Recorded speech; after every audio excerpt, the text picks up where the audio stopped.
The Nuggets mascot, Rocky. He's all the way up here on this ladder. Look how high up he is. Are you kidding me?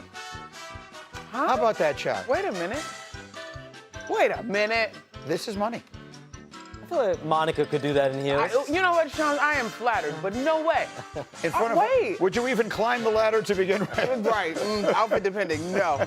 Wait. That is really? a ridiculous Yeah. shot. Like if that wasn't happening in an arena, you would say, oh, this is unquestionably 100%. AI. Right? Yes. Look at Graziano's face. Can we get a shot of Graziano's face here? I mean, how much practice do you think he does? Like, do you think he practices in the costume? No, I have so many questions. There's so many layers of questions. I agree, Graz. That is a remarkable Wow. shot. In an unrelated story, he's starting at the 4 for the Nuggets Honestly, right? in Game 6. All right, we begin hour number 2 here. The squad is in full effect. Wendy is up with us early this morning. Shams is here.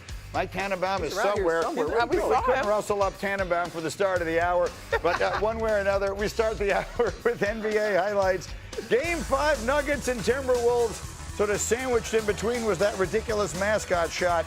Meanwhile, around that, Monica, it was all about Jokic. His passing last night was just ridiculous. Yeah, back to the old optimist dime Look at that. behavior. 16 assists in this one, Greedy, which is also obviously indicative of the fact that his teammates were also clicking and knocking down shots. And Shams, look at him working in the painted area against Gobert. A lot better efficiency for Nikola Jokic, which was missing the first 4 games of this series. Taking it inside, taking it outside. He would finish with 27 points, 12 rebounds, 16 assists. Denver at a 9-point halftime lead. Let's go to the third. The lead has swelled to 17. Jamal Murray, they haven't really gotten him on track yet. But here's a nice looking play. Jokic, Murray, yes. Denver by 19. Take another look. 2 minutes left in the third. Watch this pass, Sean. Look at this. Christian Brown needed this. And I don't know if we got this. He kind of pointed at Jaden McDaniels right there, too. Christian Brown with a little dunk. Yeah, he's looking at him. You can see he's looking at him. Nuggets up 21. 4 minutes to go. Denver turning defense into offense. We got a poke check steal. We got Murray.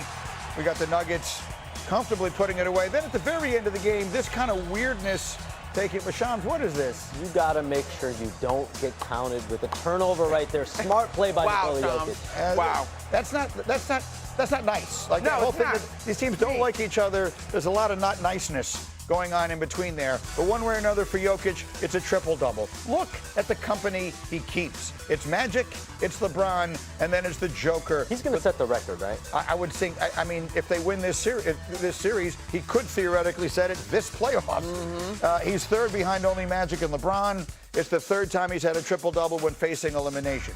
As I mentioned, the win man is up with us as well. This one kind of breaks my heart. I watched game 1 of this series, and I thought, I love how much they dislike each other. Such a real rivalry here. And then as the series went on, it became so clear Minnesota was going to beat him. And then the injuries the other day, I mean, Winman, that seems to me like, unfortunately, it's going to wind up being the story of this first-round series. Yeah, over the weekend, it was such a strange sensation to be a Wolves fan when your team has just incredible back-to-back home wins to get up 3-1 in this series, but you walk out of Game 4 knowing that you may have just lost your entire backcourt, which it is going to be the case for this series.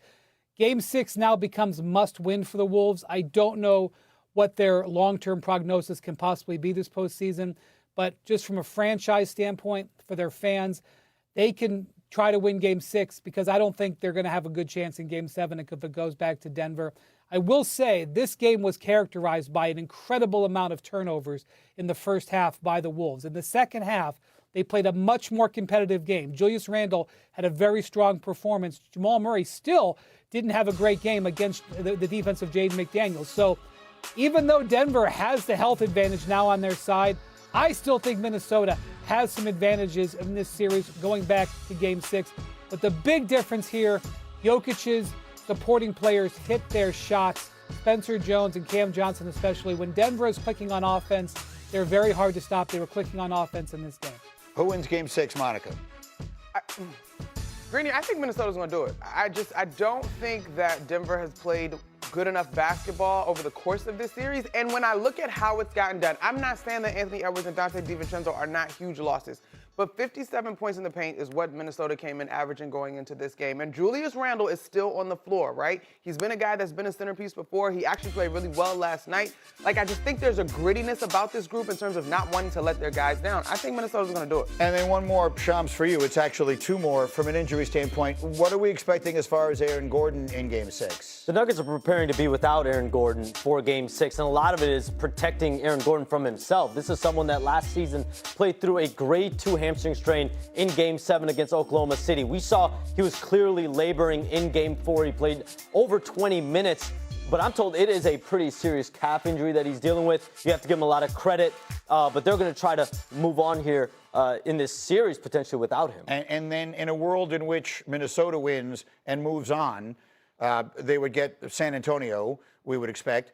Should we be expecting Anthony Edwards to be ready to come back at some point in that series? Brian spoke to it, but think about if you're a Timberwolves fan. That first half of the game on Saturday night, you lose Dante DiVincenzo, torn Achilles, and then minutes later, you lose Anthony Edwards. There was fears in there that in Minnesota that maybe this was a ligament injury. At minimum, my understanding is the Timberwolves believe it's going to be at least 2 weeks for Anthony Edwards. That would sideline him the rest of this series, the start of next series. The good news is there's no ligament damage. The bad news, it's a bone bruise hyperextension. At least now it's a lot of rest, it's a lot of recovery, and then eventually he's going to start doing basketball rehab, but we're still a little bit from that point. They looked so good when all those guys were healthy. So that's one of the games last night. Another one took place in Orlando, where if you didn't have the little 1 and the little 8 next to the team's names, you might be a lot less surprised about the way this series has gone. Cade Cunningham and the Pistons looking to even it up at 2 games apiece. But there was a lot of turnovers in Orlando on the fast break, and it's Banchero on the other end. Man, Greeny, you had 2 #1 picks going at it in this one. The Magic were just relentless in terms of turning the Pistons over and getting into the paint.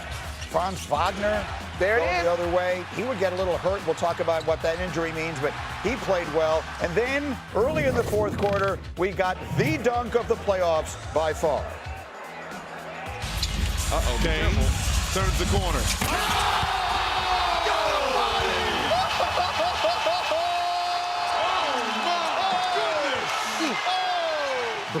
What is that? Greeny, I was on a flight watching this last night and was like, is this thing glitching? Is that real? Because one, and I think Austin Rivers said it, like, you didn't expect that from Kane, but then just the energy, woo! That's spectacular. Now 8 minutes to go, a battle of #1 overall picks. Banchero over Cunningham, Magic by 5. 6 minutes to go, Pistons not going away. Both games in Orlando were close right to the finish. That's Tobias Harris, a 2-point game. We're tied at 85 a minute later. It's Banchero working in the paint. No good, but Kane, look at the follow. Ooh, yeah, well, now we know he's got ups like that, so this almost looked like he wanted to dunk it but didn't get close enough. In both games in Orlando, it got to clutch time, and it was the Magic. Now, maybe that's a little lucky from Desmond Bane, 22 points off the bank. But in both games in clutch time, it was Orlando that made the plays, and they take the 3-1 lead. They are the 6th 8 seed to take a 3-1 lead over a 1 seed since seeding began in the early 80s. 4 of the previous 5 went on to win the series and did so in less than 7 games. So the expectation is right now Orlando is in really good shape. And Wendy, let's talk about it here. You mentioned it earlier, but for those just joining us, a 1 seed losing to an 8 seed is extraordinarily rare in modern NBA history, particularly if there isn't a major injury involved. Yes, it's only happened 4 times in the 7-game best-of-7 scenario. The last 2 times, Giannis got hurt in Game 3 against the Heat a couple of years ago, didn't play the rest of the series, and then nightmare situation for Bulls fans. Derrick Rose tearing his ACL in Game 1 back in 2012. We have not seen a situation like this in a very long time. We all thought that when Detroit's season would end, it would end because their offense would get stymied. That was what was hurting them when they lost occasionally during the regular season. We did not expect it to be in this round. Orlando has basically packed the paint and dared Cade Cunningham to try to beat them. He has basically put his head down and tried to force it, and that has resulted in a horrifying 24 turnovers in the last 3 games alone. Orlando has not been great offensively. Those turnovers give them the ability to run, which is how they really got the lead in this game. Look at that. They're all just standing in there. Why would they go out to the perimeter? Detroit can't make 3-pointers.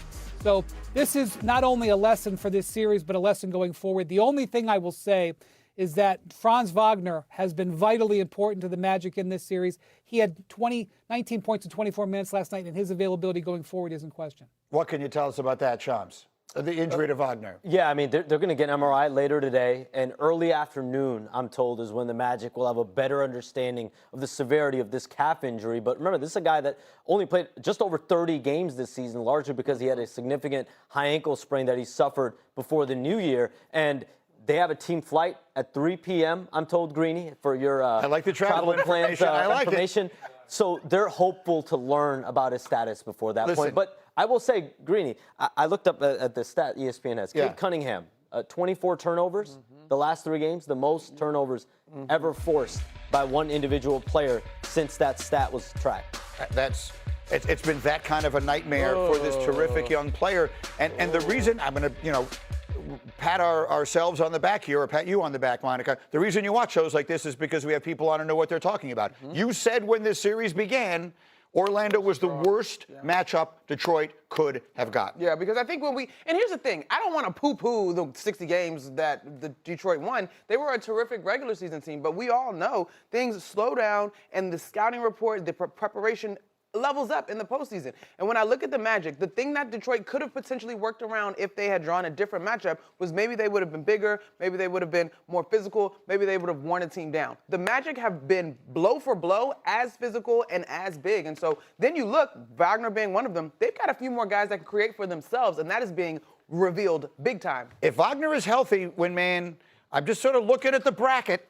Like that side of the bracket, we thought, well, maybe Detroit gets, they don't have the Knicks on that side. They don't have the Celtics on that side. All of a sudden, could we be seeing an Orlando Magic team that probably should have been better than they were this year, making something of a deep run in these Eastern Conference playoffs? Well, the truth is, if they win this series, they're no longer an 8 seed. They'll be something more than that. And frankly, the Cavaliers let a chance to go up 3-1 in that series fall right through their fingers over the weekend in Toronto. And so I am having a hard time figuring out what will happen there. That side of the bracket is wide open, quite frankly. Any of those teams, even Detroit probably still thinks it can make a run here. Any of those teams on that side probably think they've got a shot. And you were making the point, just super quickly, the Pistons, that they looked before the trade deadline to add help, maybe foreseeing this problem. Scouts, everyone around the league knew the Pistons probably needed a number 2 option, finding someone else that can provide some scoring, some levity for Cade Cunningham. And they did make calls, some exploratory calls. Guys like Trey Murphy, Lauri Markkanen. They have all their draft capital. They have a ton of assets. They have tradable salaries. But again, this is a young team that's trying to build. So finding that type of age range player that fits that mold, I think that's the question. So I do expect them, whether they win this series or not, to be hunting for that potentially this offseason. All right, we have Knicks and Hawks tonight. We've got Lakers looking to close it out tonight. We'll get into those games as we continue. But we got football coming up next.